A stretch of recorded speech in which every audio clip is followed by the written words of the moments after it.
السلام علیکم ورحمۃ اللہ۔ بسم اللہ الرحمن الرحیم۔ آج کی حکومت اور اس سے پہلی حکومتیں عوام کو ڈیجٹس کے ہندسوں کے گورکھ دھندے میں پھنسائے رکھتی ہیں اور یہ ثابت کرنے کی کوشش کرتی ہیں کہ انہی کی حکومت جو ہے وہ اللہ کا ایک خاص عطیہ ہے جو اس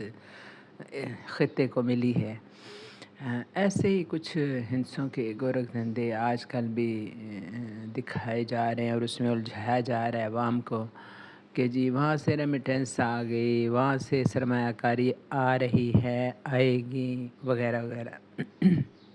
لیکن جو اصل مسئلے ہیں ان کی طرف بولنے کو بھی تیار نہیں، کرنے کو تو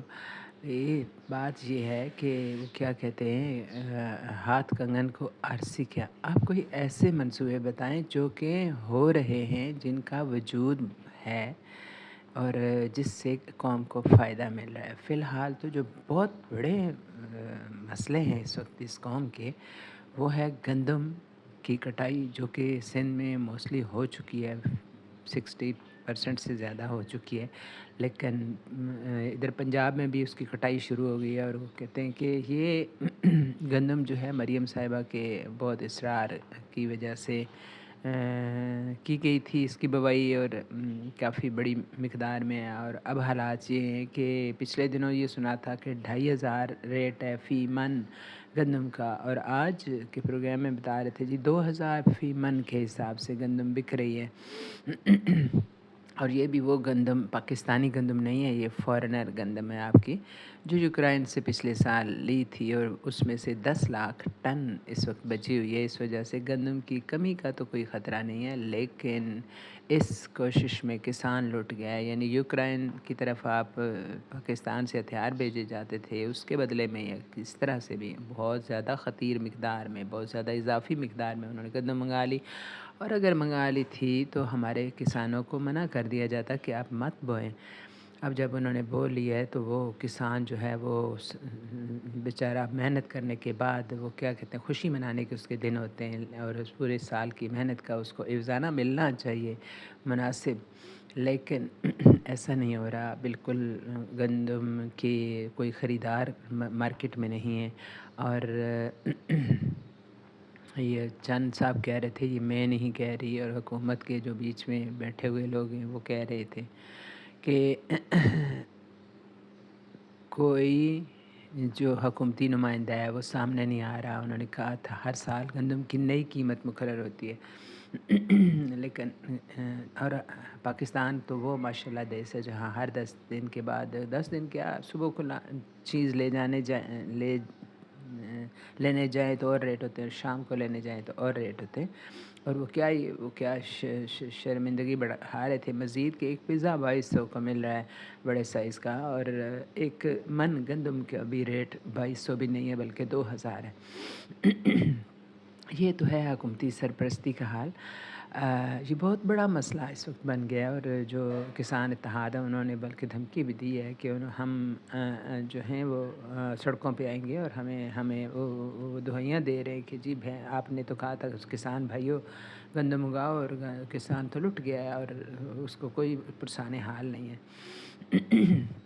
یعنی جتنے بھی میں نے ماہرین سے سنا ہے، جتنے بھی جاننے والوں سے سنا ہے، وہ یہی کہ گندم کی پروڈکشن میں جو قیمت اٹھتی ہے وہ ہے 3500 اس وقت، 3500 3400 فی من کے حساب سے، اور اس کی قیمت کسان کہہ رہا ہے کہ اگر 4000 کم از کم لگائی جائے فی من کے حساب سے تو یہ کوئی ایسی انہونی بات نہیں ہے۔ چینی کی قیمتیں جو کہ ایلیٹ کلاس جس یہ سارا شعبہ ان کے پاس ہے، ملیں وہی بناتے ہیں، وہی گنا اگاتے ہیں، اور وہی جو ہے نا سپلائی وغیرہ کا بھی کام کرتے ہیں سارا، اور وہی اس کو فوراً ایکسپورٹ کر دیتے ہیں، اور ایکسپورٹ کرنے کے بعد یعنی اتنے دیدہ دلیر ہے کہ حکومت نے منع کیا ہوا ہے، لیکن وہ ایکسپورٹ کرتے ہیں، اور پھر ایکسپورٹ کر کے کمی جب ہو جاتی ہے تو اسی چینی کو منگاتے اور اس کو پھر آسمان پہ اس کی قیمتیں پہنچا دیتے ہیں، ان کو کوئی پوچھنے والا نہیں ہے۔ لیکن گندم کا مناسب ریٹ بھی نہیں دے رہے آپ، اور اس پہ کوئی جواب تک دینے پہ آمادہ نہیں ہے۔ بڑی مشکل سے وہ جو مریم صاحبہ کی اسسٹنٹ ہیں ان سے رابطہ کیا گیا، تو انہوں نے اس طرح متکبرانہ انداز میں کہا جی ہمارے پاس کوئی نہیں آیا، ہم سے کوئی کسی نے رابطہ نہیں کیا کہ رابطہ کرے کیوں کوئی. تو پھر یہ ہے کہ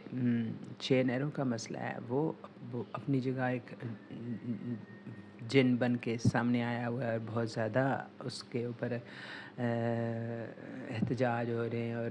ساری پارٹیاں کر رہی ہیں. تو اس سے سمجھ آتی ہے کہ یہ ایک واقعی کوئی جینون مسئلہ ہے، کوئی ایسے کوئی ایک پارٹی کا پروپیگنڈا نہیں ہے، اس کو ایڈریس نہیں کیا جا رہا. پھر دہشت گردی اب سب سے بڑا ان مسائل میں سے بڑا مسئلہ ہے، لیکن اس کو بھی اس کے بھی کیا ہے کہ جیسے حامد میر کہہ رہے تھے کہ قومی اتحاد کی ضرورت ہے ایسے جب بڑے مسئلے ہو جائیں، خاص طور پہ دہشت گردی جس کی وجہ سے ملک اس وقت اسٹیک پہ لگا ہوا ہے. اور یعنی خود حکومتی نمائندوں میں سے بھی لوگ کہہ رہے ہوتے ہیں کہ بلوچستان میں اور کے پی کے میں جو حکومتی ریٹ ہے وہ نہ ہونے کے برابر ہے، اور 4 بجے کے بعد آپ باہر نہیں نکل سکتے. عام عوام میں سے بھی لوگوں کی یہی رائے ہے.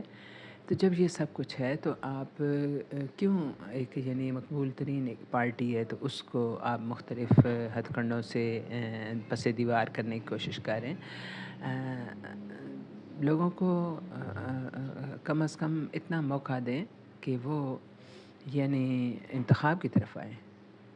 یعنی تحریک انصاف ہو گئی، پیپلز پارٹی ہو گئی، نون لیگ ہو گئی، یا جو بھی پارٹیاں ہیں ان کی ظاہر ہے سب سے بڑا پیمانہ یہی ہوتا ہے، یا تو یہ ہے کہ خدا نخواستہ انہوں نے اتنا بڑا جرم کر دیا ہے تو کہ وہ معافی کے قابل نہیں ہے، تو ان کو کہیں لگا دیں، کہیں سب کو کہیں ٹھکانے لگا دیں، ان کو قید کر دیں، سب سارے کے ساروں کو قید کر دیں. تو کیا وہ جو آسان نیازی کی مدر بیچاری کہتی ہے کہ وہ پتلون لہرائی، ٹھیک ہے تھوڑی بدتمیزی ہوگی لیکن اس کا کیا ابھی تک سزا پوری نہیں ہوئی، 2 سے اوپر سال ہو رہے ہیں. تو بس کریں اس جھگڑے کو اور انتخاب کرائیں، اور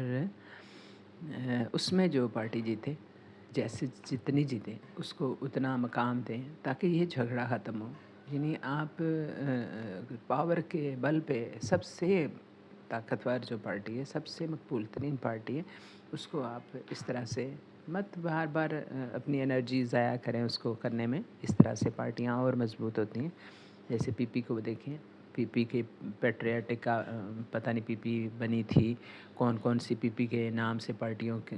بنانے کی کوشش کی گئی تھی. انہی پارٹیوں میں سے آپ نے وہ شجاعت حسین والی پارٹی بنائی، لیکن اس کا کوئی فائدہ نہیں ہوتا. آپ سمپلی انتخاب کرائیں اور اس کے مطابق ہر کسی کو حق دیں.